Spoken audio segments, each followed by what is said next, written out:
What's up, everybody? Welcome to another episode of Turn the Jets Live. I'm your host, Steven Zantz, joined by my co-host, Steven Russo. Very, very special guest in honor of the first week of the NFL season for the Jets. We have a former Jet and I believe an 11-year pro in the NFL, Thomas Q. Jones, one of the best running backs I've seen in my life on the Jets. What's up, Thomas? How you doing? What's up, brother? Thank you for having me on. Both Stevens. Thank you, guys. And I played 12 years, so it was one extra year. Trust me, man. I feel it even today. So yeah, thank you for having me on the show. Yeah. No, Thomas, thanks for joining us. We were talking, before we went live here, just a super fun 3-year run that you have with the Jets, one of our favorites, especially the 08 and 09 years. Want to dive in, kind of talk a little bit about the 2021 team. I'm not sure if you heard, but Zach Wilson's actually named as an offensive captain today by his teammates. So just kind of want to, pick your brain on that, especially you playing with a rookie quarterback in 09 and Mark Sanchez. How big of a deal is that, the veterans in the locker room, his teammates would name a rookie an offensive captain? Should we, should fans put stock in that? Or is that something that's not as big of a deal as maybe some make it out to be? I think it's a big deal. He's a rookie. That means the team has confidence in his ability, not just on the field and physically, but as a leader. And that's what you want from your quarterback. You want the quarterback to be able to, lead the team. And, it means that they feel confident that he understands the offense. He understands the tone of what the team is. And, it's a little pressure, but they must feel like he's able to withstand it. So it's a great thing. That's great. And I think Jets fans are probably excited to hear that. If I take that a step further, what's kind of the mindset of veterans in the locker room with a rookie quarterback? Do you guys kind of have the feeling that you have to step up a little bit to have his back because he's going to take some lumps along the way, or does it really not change for the other guys? Yeah, you definitely have to take into account that he's a rookie. Preseason is one thing, practice is another thing, but day one, regular season, everything changes. Now it counts. Mm-hmm. Guys are playing for stats. They're playing for money, bonuses. Everything's on the line. Playoffs, everything. Division titles, everything is there now. It all counts. So the speed of the game is going to pick up a lot. All the starters are going to be playing every play, and they're going to be playing at 100%. So, you have to take into account that he still has to adjust to that aspect of it. But at the same time, we're all getting paid to make plays, and he's a high draft pick. So there's a lot of expectations. But, like I said before, it's great that the team selected him as a captain because it seems like they believe in him enough to put him in that position. Yeah, no, we're super excited. And I think it definitely says a lot about how he's viewed in the locker room, even though he's been on the team for such a short period of time. So obviously like you said, you've been removed from the game for a little bit. I'm sure you keep up with a lot of stuff, but, because you're acting and everything. But, what's your thoughts about where the Jets are headed? I'm sure since the NFL is a fraternity, you probably know people who know Robert Saleh. I'm sure you've, talked to people who maybe scouted Wilson and played with BYU. So kind of what's your overall thoughts about where the Jets are headed and with Wilson and Saleh starting into 2021? I think everyone loves the coach. I think they love his energy. I think they love, the nostalgia that he's trying to bring to the team, to the organization. I think he understands obviously where they've been the last couple of years. And I think he understands that it's his job to change that trajectory. For everyone that I've talked to, former players, guys that I played with that are familiar with the Jets and what's going on within the organization, they're all super excited about him. I do think that the Jets, obviously I've kept up with them as much as I can. Had some tough injuries in the preseason, but I think they have some really capable guys that are backups that are going to come in and make plays. Love their running backs. I think their running backs are pretty good. The Coleman kid, I really like him. I like how he runs. The kid from North Carolina, I was a big fan of his. I went to Virginia, so I'm always watching the ACC backs, and he had a great year last year, and he has some really, really good skills. So yeah, I'm looking forward to them having a great season. I'm looking forward to them hopefully getting off to a fast start, and then Wilson, slowly bringing him along and making him comfortable where he doesn't feel like he has to do everything. Just make the right plays and the high percentage throws. And I think if they go one day at a time, 1 week at a time, and not try to do everything at once, I think they'll be okay. Yeah, definitely. And I like how you brought up the Jets running backs, because I was going to pose this question to you later in the show. But, I'm sure you watch the NFL on Sundays, maybe not as much as you used to. But is there one running back in the league right now that reminds you a lot of yourself when you were playing? I have someone I think, but I'm going to see if you agree or disagree. I think Nick Chubb has a lot of your style of running and just hard nosed. But what do you think? I could definitely see that. I like Nick. He's a north-south runner. He's got great vision. He runs low. He's got good, regards to just kind of his how he positions his body. A lot of that too is just being and a good athlete, and he's a good athlete. You look at him, and he's not really that ripped and all that other stuff, but he's an incredible athlete.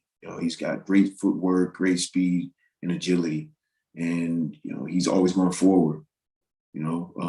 But he doesn't do much. He doesn't like dance after he scores a touchdown. He's just out there, and he's just racking up yards quietly. And so I can definitely see why you would compare us. Was that the person you had in mind, or was it somebody else? I had to think about it. I mean, there's so many good backs in the league, and I don't watch it as much as I used to. Number one, man, when I retired in 2012, I just completely disconnected from the game. I took a lot of time off.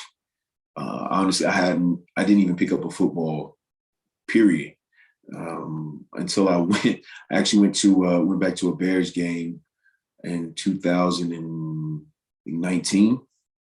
And that's the first time I had been to a football stadium since I retired. Wow. And it was an alumni weekend for the 2016, the year we went to the Super Bowl. So I went back and spent some time with all the guys. But I haven't really watched it. But there's so many great backs. Obviously, Derrick Henry, Ezekiel Elliott is incredible. Dalvin Cook, I love watching him run. Christian McCaffrey, I know he's been injured the last few years. But there's some super talented backs in the league that I'm fans of. Yeah. No, it's awesome stuff. So Thomas, I'll stick kind of with the running back topic here, but Mike LaFleur came over, from San Francisco with Robert Saleh, and he's going to institute that, the Shanahan system, so the wide zone running scheme. Can you kind of elaborate on what that means for a running back? Is that something that if you were, in that scheme you'd prefer? Does it really benefit you guys? Is it something that, that really is as touted as it kind of is around the NFL nowadays? Yeah, it's one cut and go. It gives you an opportunity as a running back to stretch the defense and help the offensive lineman create some separation so you can find the creases. It's proven. It's a proven running scheme. And anytime you can bring something in that's proven and someone that's used to coaching the linemen and coaching the backs in that way, I think you're putting yourself in an advantageous position, because most of the time running the ball is just 3 yards in a cloud of dust. It's just wearing the defensive line down, stretching the field, getting them to run, getting them tired. That way in the third and fourth quarter, they're not coming off the ball as much. They're not coming off as the ball is hard. And one guy's out of place, one guy is too tired to chase you down, and then you're gone. So I like that run. I like that running style and that system. So I think it'd be great for the Jets with the backs they have. Yeah, definitely. No, we're super excited because it's a completely different scheme than what the Jets are running the last 2 years under Adam Gase. So, any sort of refresher from that is definitely what we're looking forward to. So we're definitely going to turn back the clocks a little bit because, we really enjoyed your time as a Jet. So what was the biggest difference between playing for Eric Mangini and Rex? Because obviously polar opposite personalities. So what do you think was like the biggest difference? Man, playing for Mangini, first of all, Eric he really understood football. He understood how to put a team together from a management position. He understood the X's and the O's. One thing we were going to be going into a game, whether we won or lost, we were going to be prepared. We were going to know what the other team was going to do. We were going to know what coverages they were running, what blitz packages they had, what fronts they would run, on what down and distance. And on defense, they knew what plays they were going to run on offense on first, second, third down, short yardage. We were going to know everything. But unfortunately, if you don't have the right players in that situation, and you can't really motivate the players, then regardless of whatever they still have to do it on the field. And I enjoy playing for Eric. My first year there was a tough year in 2007. Ended up being kind of like a rebuilding year, but then 2008 was my best season ever, and that was playing with Eric. He understood the running game. He was a defensive coach, so obviously, most defensive coaches love to be that hard-nosed football running attack. So, I got along with Eric very well. I would probably say the difference between Eric and Rex was definitely more of a player's coach. Rex didn't feel like a coach. Eric was the coach. Rex was not the coach. He was one of us. He was a player. He got in the trenches with us. And it felt like you wanted to win for him because he understood what you went through as a player. He wasn't seen as like Eric felt more like a supervisor, in a way, especially to the younger players, guys that hadn't been around. That was like my 8th, 9th year in the league when I was playing for Eric. So I was older, so it was a little bit different experience for me. But for the younger players, you could feel more like almost like a supervisor that's just on you all day. Where Rex was like, I'm one of the players. I'm going to talk shit.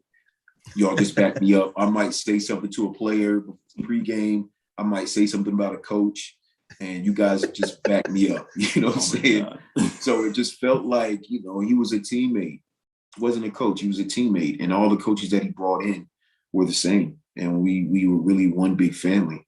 And I think when you have that kind of chemistry, it creates an opportunity for you to really do some special things on the field, because you're playing for your brother and not your teammate or your coworker. It's somebody that you love and you care about. So those are the two differences between the two coaches. Interesting. Love it. That was definitely how I pictured Rex based on his press conferences. So I love it. He says, I'm going to talk shit and you guys have my back. That's amazing. Yeah. Just have my back. That's it. Just have my back. I'm going to, if I say something because I'm in the moment, I'm trusting you guys to go out there and prove me right.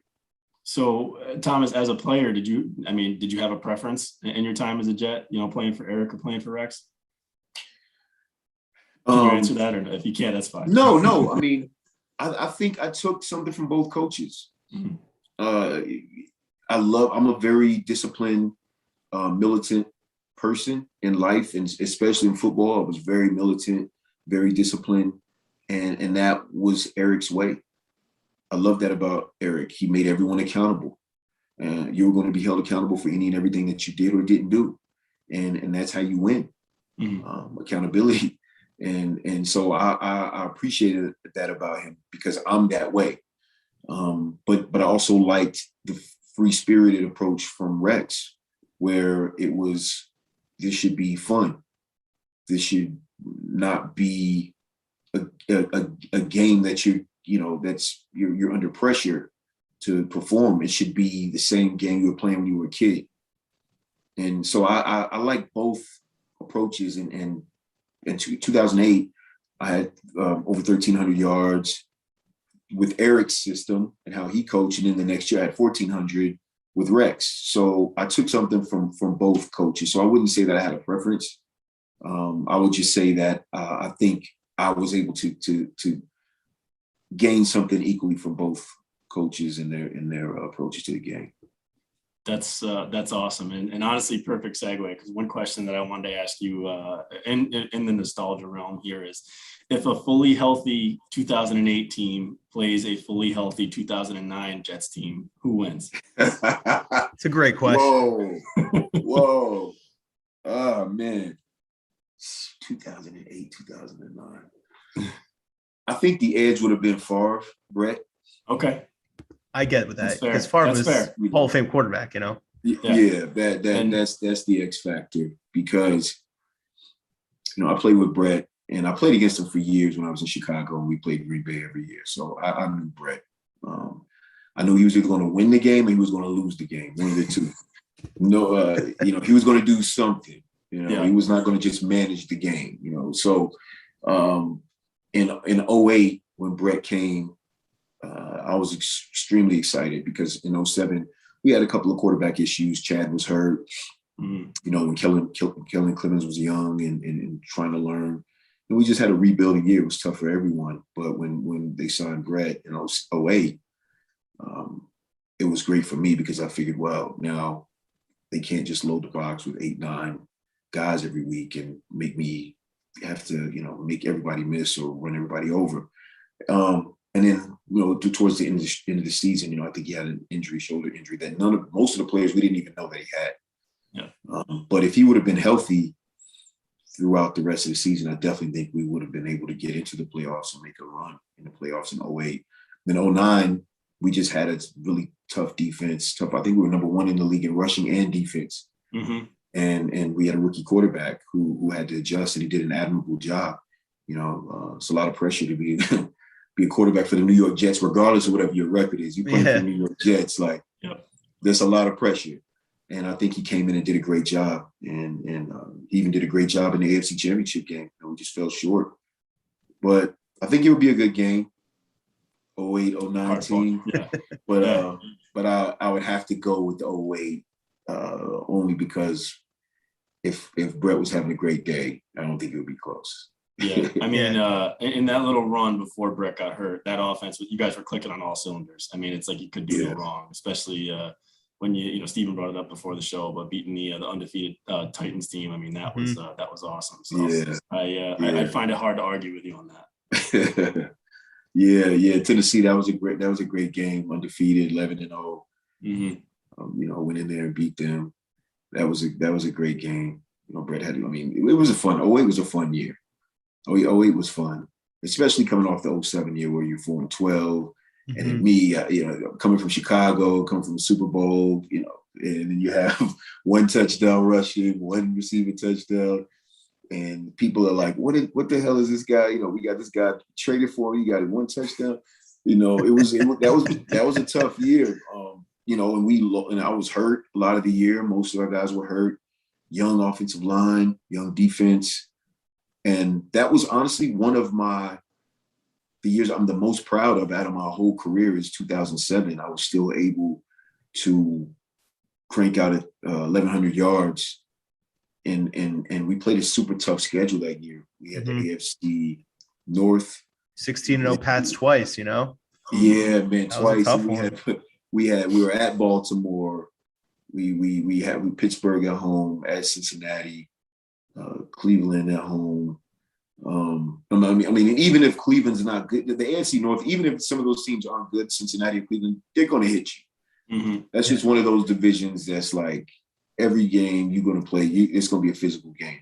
Yeah. We had a lot of those games. That was a tough season for us. We had a tough schedule to have that many injuries and stuff to play all those games. I was super proud that I was able to crank out 1,100 yards. You just gave me PTSD from that Baltimore game because I still haven't forgiven Justin McCarron for dropping that touchdown to win the game. J-Mac, listen, man, that's the thing about it. It's I mean, it's a high pressure game, man. The NFL and J-Mac is a great guy. I've seen him make some incredible catches, but you know, it's all about how you play on the day. So, exactly.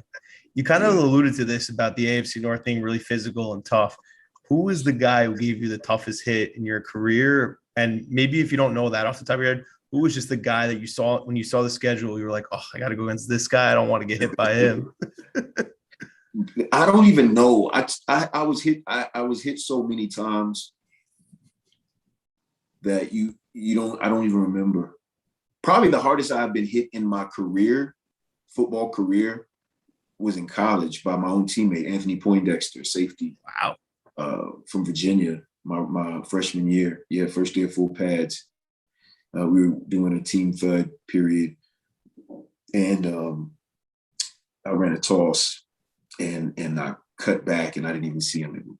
Boom. And I mean, wow. You know, I felt like I was one of those cartoons where, you know, you see the birds and the stars. And, yeah, that was probably one of the hardest hits. That was like, welcome to college. Yeah. And after that, it was like, I can't get hit any harder than this. So in the NFL, look, there were so many guys that you would line up. I mean, I came in the league in 2000. So you look at the schedule and you see Junior Seau and Rodney Harrison both Ray Lewis, every, peak every Ray time. Lewis.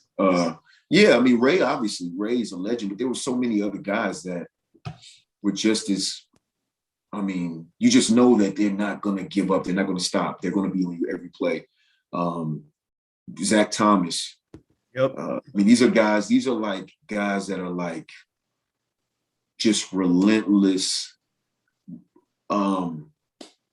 Dexter Coakley, London Fletcher. For me, usually it was the Mike linebacker, or a safety like Roy Williams. Rest in peace, Sean Taylor. Oh my God, he was the hardest hitter I ever saw when I was watching football. I was growing up. I mean, Donovan Darius, safety for the Jaguars.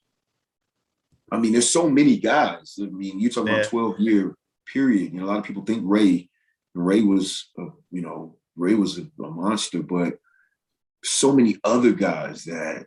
Yeah. Brian Dawkins.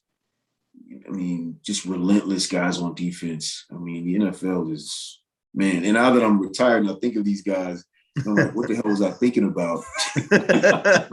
Going against these guys and thinking, I wasn't, obviously, man, I played a very specific way. I was very aggressive. I love contact. I was a different person mentally and psychologically how I thought and how I approached the game. It was battle for me. It wasn't just a game. It was the best of the best compete against each other. It'd be funny before maybe we would have a kickoff and we would have the ball on offense and there'd be a TV timeout and I would look across the line of scrimmage and I would see Ray or I would see one of these guys and we would walk over to each other and slap hands. Hey man, I love you. Let's compete like brothers. And the next minute the ball snaps. I'm trying to knock your head off. That's awesome. And he's trying to do the same. And then after the game, it's like, man, that was a great hit in the second quarter. Nah, man, what are you trying? It's like, but it's like that's what I love about it. It's just like this gentleman's battle, gentleman's war. It's like beautiful, man. It's a beautiful game. And I miss that sometimes. I'm far removed from it because I don't play, but it's a beautiful game, man. Beautiful, organized chaos. I loved it. Very true. Yeah. That's that's awesome. So I want to talk a little bit and pull on something that you touched on earlier. We talked about the difference between Rex and Mangini. And the Jets have kind of seen that over the course of the last 20 years. There's been a pretty much a pendulum swing from personalities from coach to coach, right? And I think really over the last those 20 years, every coach they've hired has had a side to the ball that is their preference, we'll say. And now you get to Robert Saleh, who is he's a defensive minded coach, but he's been quoted as, or not quoted, I'm sorry. He's been called a leader of men. So when you talk about that, and he's really taking a step back and having that CEO type approach where he's not, he's going to oversee both sides of the ball. He's going to let Jeff Ulbrich run the defense. As a player, did you have a preference? And what does that mean to a locker room when they're really looking at, and especially coming off of 2 years of Adam Gase, who was really solely focused on the offensive side? Does that mean something for players? Is that a big deal? And do you have a preference, like if you were playing again? Yeah, leader of men is what you would prefer, because even though we play offense and defense and we have two different job descriptions, we're still on the same team. Mm-hmm. And when you're playing for each other, it's a different dynamic than when you're playing for your job. When you're on offense, it's like, well, we scored, so it wasn't our fault. Or when you're on defense, like, well, we got turnovers, so it wasn't our fault if we lost. It's like that you still lost. Yeah. Regardless of whatever you did well, you still lost the game. And someone else is going on to the playoffs and win the Super Bowl and you're home watching. Mm-hmm. As opposed to having everyone in sync, everyone feeling like they're connected. And that's, I think, what I think a leader of men does. He brings all these men, 53 guys, together as one family and a brotherhood. And you make it more about the love for each other, because the love for each other translates into performing for each other on the field. And I think that that's what Rex did really well. And some of the other coaches that I had, Lovie Smith, John Gruden. John Gruden was an offensive coach, but he had this way when I was in Tampa of rallying the troops. And those are the coaches that I love to play for. So it's good that he has that that identity, because I think it's gonna bode well for them. Yeah. Does what you've seen of Salah remind you at all of Rex? With his connections with players? Yeah. A little bit. I've seen him like run the stadium stairs and stuff like that. We love that. Because they, players watch and they look and they see that, they respect that. They respect that. He's not sitting up on his high horse looking down, and he's in the mix with them. Yeah. And so I think a lot of players respect that. They really do. And a lot of guys will give it a lot of extra effort to show him their gratitude. Yeah. So I would love to have a coach like that. Those are the kind of I think that speaks volumes, you saying that. I think that's right now the situation that the Jets are in, coming out of where they've been the last few years. I think he's the exact type of person and the right person for the job to kind of start this process and this rebuild and do it the right way, and forget about the kind of half-hearted attempts they've had in the past. So I think that speaks volumes that you say that. Right. No, it is. I know the Jets. I know they've struggled the last few years, and they've had some incredible players. And hopefully now he can bring it all together. So I'm really hoping he can. Definitely. So Thomas, I know you got to run, but we want to just get your pick for the game this weekend. They're playing the Panthers on the road, and then also your pick for their record this season. And then once you make those picks, we want to hear a little bit about your new show on Bounce TV, Johnson. Give us like your elevator pitch and why the listeners and viewers should watch it. I know you're killing it. I know we're super excited to have you on this show, but we definitely want to learn a little bit more about it as well. Okay. Thank you. I definitely think it's going to be a big game for them. I know the Sam Darnold's down there. So I know the NFL does they do this stuff on purpose. Get the fans riled up and the players riled up. So it'll be interesting. I think he's a talented quarterback. He's got ability, and he's in a new place. So it'll be interesting. But I definitely think the Jets are going to pull it off this week. I think it's going to be a close game, but I think they're going to definitely pull it off. I'm anxious to see what Wilson does. I think he's going to surprise some people. He's got some really good instinctive intangibles. So I'm excited to see what he does in real time, in the real game. So I definitely think the Jets will pull it off. I think it'll be close. It'll be a great road win for them. Give them some momentum. Regular season. Remember, 17 games, not 16. Everyone keeps messing that part up. Right. That's so crazy. 17 games. I know. That's got to be a big deal for a running back. I'm sure. Yes, it love is. Taking an extra game of pounding, right? It's crazy. I think just playing the odds, new coach, rookie quarterback, I would say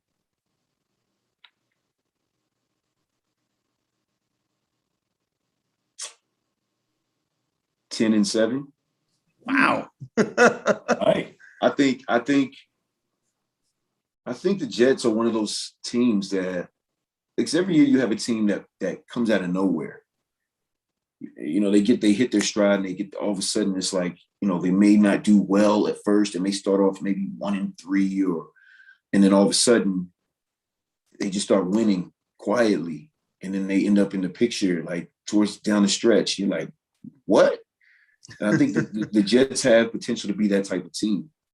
And I have high expectations for them. I want them to do well. So I definitely give. We love to hear that. Shades of 09. That'll make every Jets fan happy right there. This prediction might go viral, so we apologize if people start going into your mentions. This is coming from a guy that retired in 2012 that doesn't even watch football as much. I get most of my football information on Twitter. So this is I'm not a fantasy football guy. I'm not one of those guys. So trust me, this is just my hopes for the Jets.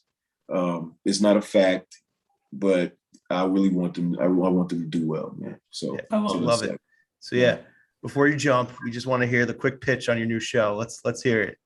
Yeah, so my show is called Johnson. It's on Bounce TV, and basically it's a show about four guys that live in Atlanta. All of us are best friends, and we have relationship issues, life issues. We deal with just the day-to-day struggles that come with just being a man. It's a male POV show, a Black male POV show, and the showrunner and the creator is his name's Deji LeRae. He's my production partner. We have a production company called Midnight Train Productions, and we're both the showrunners. So we're pretty much in control of most of the creative process, from the writing to the casting to the music choices, everything. So it's been an incredible process. We're also producing it with Eric Rome, Cedric the Entertainer, and Risha Archibald from their production company, Bird and the Bear. So Cedric the Entertainer is a partner with Deji and I. And yeah, it's on Bounce TV. It's a great show. We're going into episode 7. It airs every Sunday from 7 Central. And this is episode 7. It's 10 episodes. And you can also download this app called Brown Sugar. You can get caught up on the first 6 episodes, but it's funny. It's honest, a little controversial. We talk about some really controversial topics, and but it's also, the response has been incredible. I think because we touch on topics that a lot of people are scared to get into or nervous to get into, and we dive in head first, because a lot of the conversation on the show about mental health, child custody issues, marital issues, all these things from a male POV, it's pretty interesting. And we have a lot of people that have watched it. And actually the first episode aired, it was Bounce record 2.1 million viewers. Wow. So we're breaking records. Awesome. That's awesome, man. Yeah, pretty cool show. So I would advise everybody, you have some time on Sunday, 7 Central, go check it out on Bounce TV. If you don't have Bounce TV, you can also download the Brown Sugar app, but you can also get an antenna just from Walmart or Target, connect it, and it'll give you the extra channels, and Bounce TV will be one of them. So awesome. Yeah. Yeah. So, gonna have to give it a shot, Thomas. You came on the show. I got to do a favor for you, But we really appreciate you coming on. Guys, everyone make sure to follow Thomas on Twitter at Thomas Q Jones. He'll definitely interact with you. He retweeted me a little bit, and he loves hearing everyone's football knowledge. But Thomas, thanks so much, man. And we really appreciate it. We'd love to have you on again sometime. Thank you. Thank both of you guys for having me. Steven and Steven. Yes. Thanks very much, Thomas. It was great chatting with you. Take care, Thomas. Good luck with everything.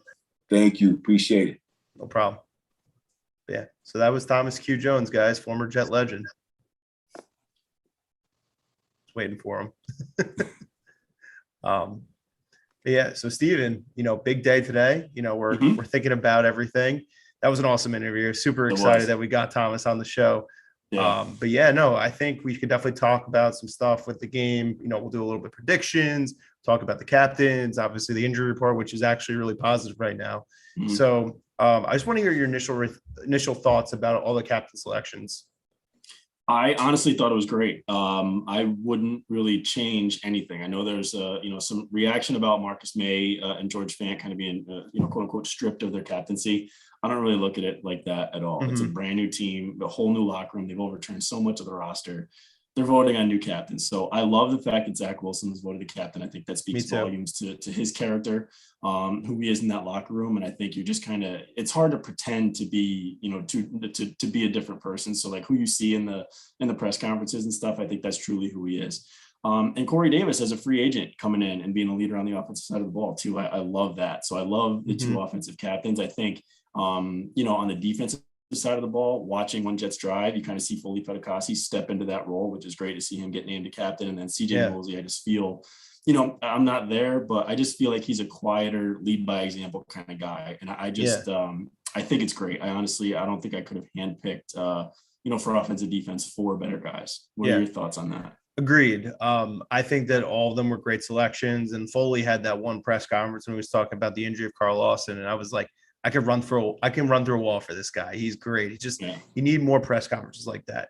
The other guy is Justin Hardy. I know he's been hurt a little bit in camp, but he's always been known as like a special teams ace. He's a really likable guy and plays with that dog mentality. So, I definitely think the teammates in the locker room see what he's about. And I think that's why he got that nod as well.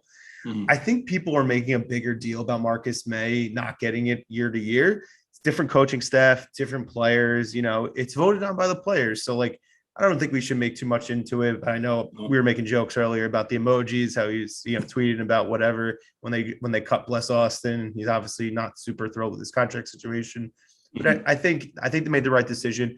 I actually thought that Morgan Moses was going to be a captain. I think he was a captain a few times when he was in Washington. So that was something I expected. I know Salah said that one of the captain spots is going to be game to game.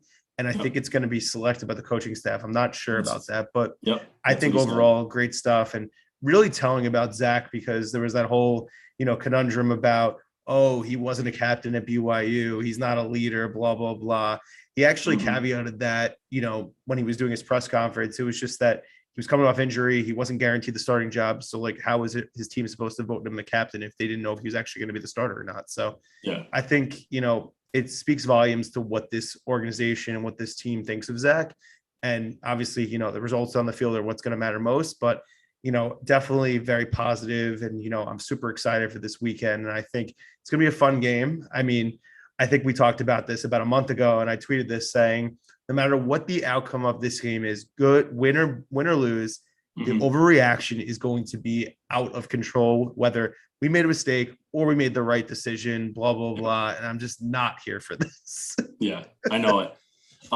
It is, it's gonna be crazy no matter what. I think the Sam versus Zach thing is going to get overhyped, especially in the days of, in the approaching days here as we, creep towards Sunday. But even Salah said it today in his press conference, these guys they're not going against each other. They play on the same side of the ball on different teams. So it's not really Sam versus Zach, but there's so many other things to this game that are going to be keys to it to keep an eye on. One is going to be the Jets' new offensive line and new scheme against the Panthers' defensive line. The other thing is Christian McCaffrey against our linebacking core, which right now is CJ Mosley and two converted safety linebacker rookie players that were day 3 draft picks. And then you got the Panthers with, Sam Darnold throwing to them, but they have good weapons on the outside, and our cornerback room is inexperienced, to say the least. So there's a lot of things, a lot of keys to this game that a lot of nuances that are very interesting outside of the Sam versus Zach thing. Yeah.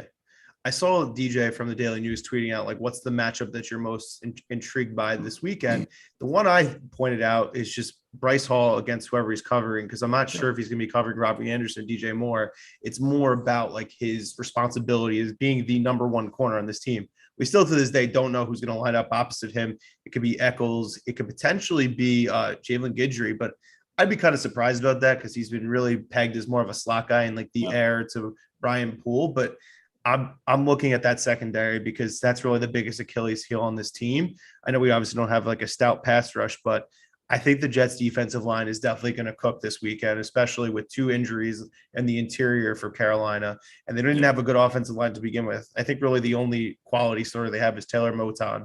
So I'm excited to see, the trenches, but also looking at how Bryce Hall's handling the duties of covering the best receivers on the other team. It's going to be interesting. I think points are going to be scored. I think there'll be turnovers, but it's going to be a fun game. I think it'll be one that a lot of people are going to be overly surprised of how entertaining it is. But it's nervous, excited, but this is like a free year. We can't get like over excited about anything or really get too negative.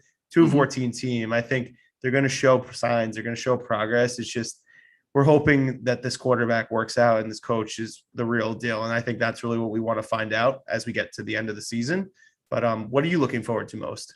Yeah, I think, honestly, I mean, I know we have to temper expectations for this year, but man, it would be good to come out of Carolina with a win and just get back to winning ways and feel good about this team again. Yeah. But no, I think, honestly, I think you hit it. And that's, of the matchups, that's probably the most important one, is the Jets D line versus the Panthers. And really, honestly, it's a subpar offensive line. Then you add injuries to that. So how they can dominate up front and take the load off the back end for these corners and safeties and put pressure on Sam and lead to maybe a turnover or two, I think that's going to be the key to the game. I'm also looking forward to seeing that balanced offensive attack that Michael Floor, showed in the preseason. And I think it's going to be, honestly, I think it's going to be run heavy, just to kind of take the load off of Zach a little bit. So it'll be interesting to see if they do a little ground and pound, shades of Rex coming up here on Sunday to kind of take the pressure off of Zach a little bit in a big start in his first game, on the road against Carolina. Yeah, I think we're going to run the ball at least 25 times across the committee. I mean, I don't have exact number, but I think Ty Johnson's going to go over 100 yards. Tweeted that out in like 5 predictions for the game. One of the things people kept asking me, what was my score prediction? Because I said that McCaffrey would have 3 touchdowns. I said that Eccles would pick 6 Darnold. I said Zach would have a crazy, off-platform play that's going to drive us into a frenzy on Twitter. And then I also mentioned how Brian Burns is really going to eat, because I think he's probably going to go against Becton or whoever's on the right side, because I think he alternates depending on the matchup. But I do think the Jets are going to win this game. And I think the final score will be 31-24. I think, Zach will throw 2 touchdowns. I think Ty Johnson will have a touchdown. Obviously the pick 6 as well. And then obviously a field goal for Amendola. I mean, I think McCaffrey is going to be all over the place. I think he's really motivated. He's hungry. He missed most of last season with an injury. So, and he has that big contract to prove. So I think the Jets are going to win by a touchdown. I know that's like, people are saying it's kind of crazy because you were so bad last year, but it's the NFL, man. Everybody can win on any given Sunday. I know the spread's 5.5, which you'll hear my thoughts on my gambling preview, which will be coming out on Friday, which I'm super excited about. But I like the Jets' chances in this game. What do you think?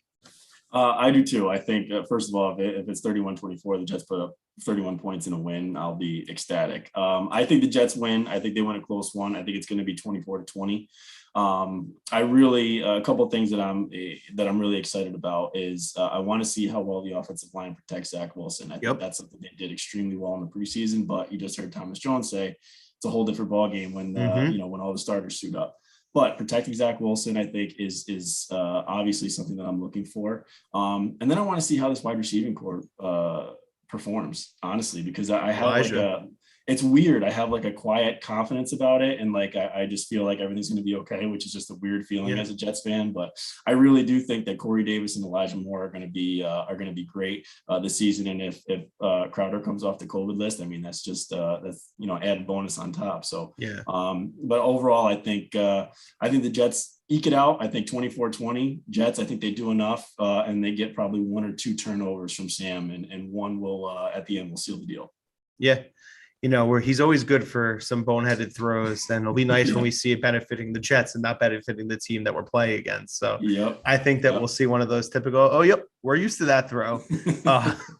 Another thing I'm hoping to see this weekend, besides obviously Elijah Moore playing in a real live game, because that's something that we haven't seen yet because he missed the entire preseason with an injury, is you were laughing about this with me. It's just, I just do not want Zach Wilson to run out of bounds and take a negative 1 yard sack.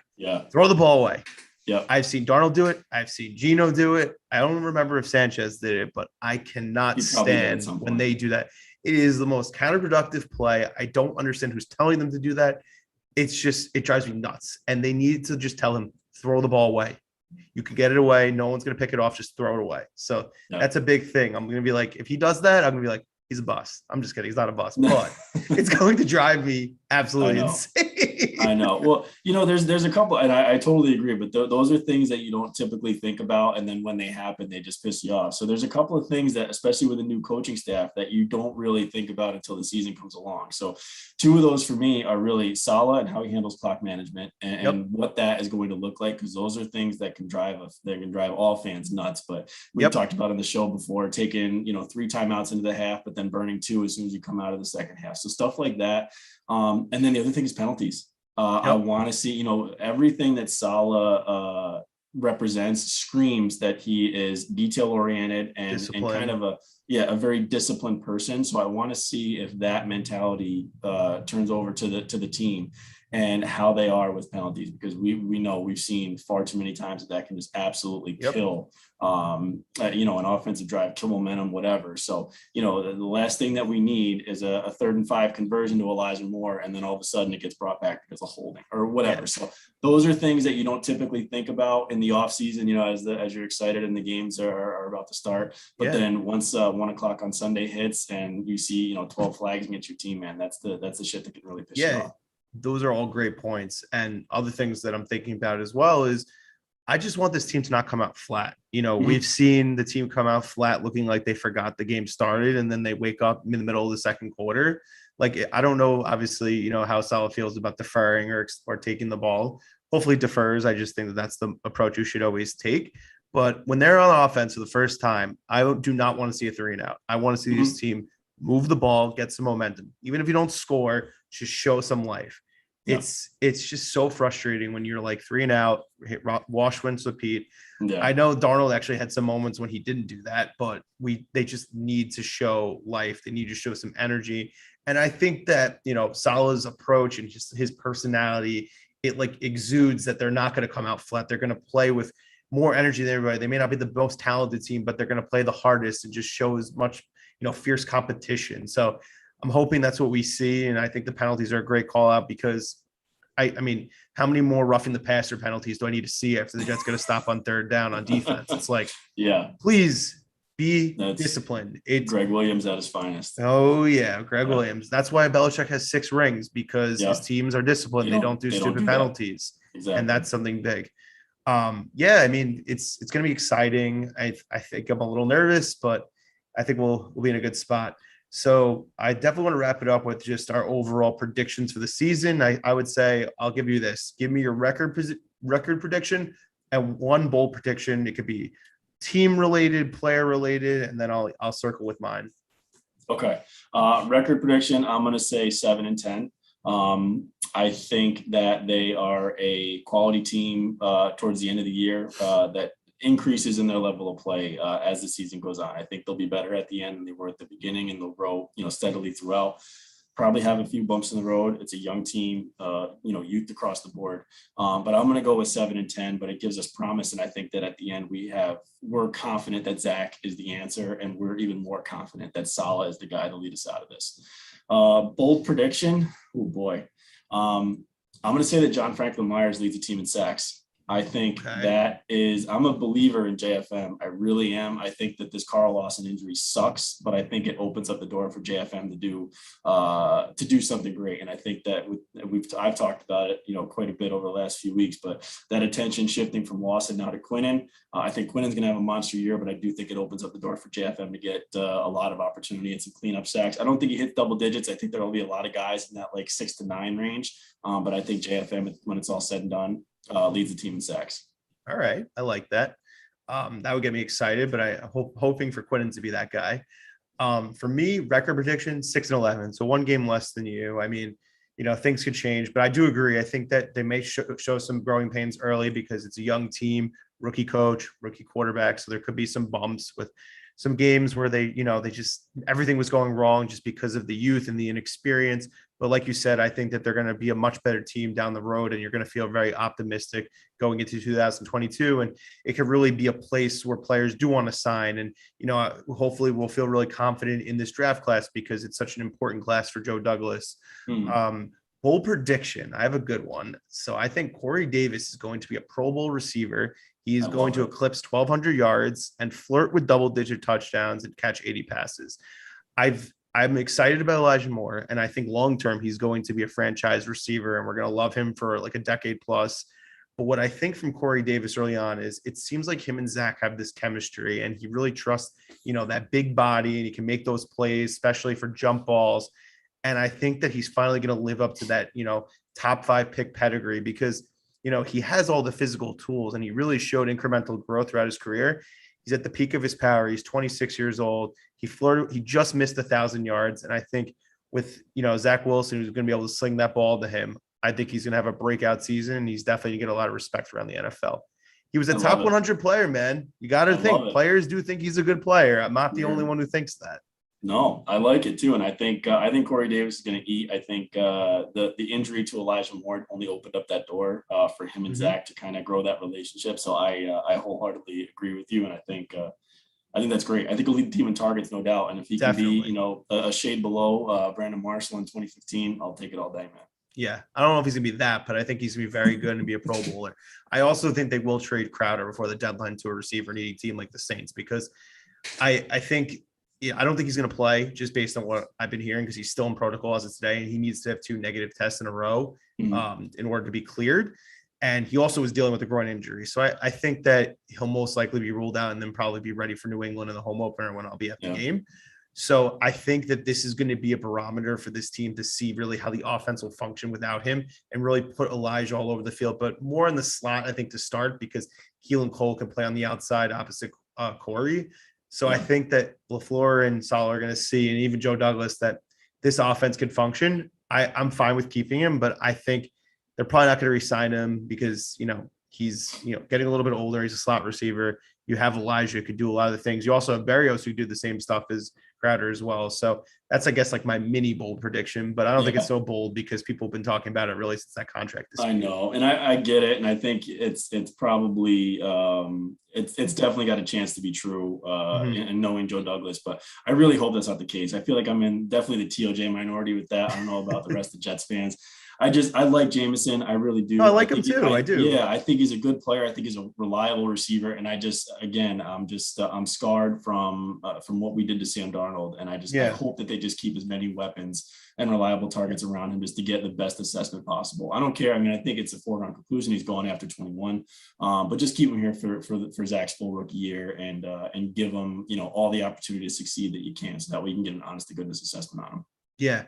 I mean, I like Jameson. I like the signing when they made it. I think he's done everything he's supposed to do. I mean, he's not, a number one receiver, but whenever he's gotten the ball in his hands since he's been on this team, even through the Adam Gase years, he made plays. So I agree with you. Like, if they keep him, I'm not going to be opposed to it. But if they did make a trade for, like a fourth or fifth round pick, totally understand the logic there. They could replace a guy like him in the draft or even undrafted guys. So either way, I just think that might be where they head, especially if Elijah's really strong out the gate, because then they'll be like, we got him, we got Cole. It also will give Mims more opportunity to get some reps, because that is something that we're hoping to see, because it was a second round pick. So it's kind of really where my head's at when I was thinking about this. Any closing thoughts as we head into our first weekend of the NFL season? No, man, I'm excited. I'm excited to have football back. It's going to be fun. It's going to be fun to have a team we can root for again with players and a coach that we can really get behind. It's a fresh start. I love it. I know you're gonna plug, man, but if you're anything like me, whether the Jets win or lose, if they win, I'm pumped up. I want to hear more content, so keep tuning into TOJ for that. If they lose, I want people to commiserate with, so I can be more pissed off. So I keep tuning in for more content. So I know you'll plug it, but keep tuning into TOJ and all platforms that we have. So I'll throw it over to you, man. Yeah, seriously, like Steven said, we really appreciate everybody who listens, watch, reads the content that the site puts out. Obviously, like I said, it's been so much fun doing this, and it was really great to have Thomas on. He was a great guest. And make sure you follow both of us on Twitter. We're obviously doing the competition that's giving away a free Wilson jersey, which actually ends tomorrow, as well as a copy of Madden. So the drawing will be tomorrow, and the winner will be announced on Friday. So if you haven't entered, feel free to follow the rules, which are pinned on my Twitter account.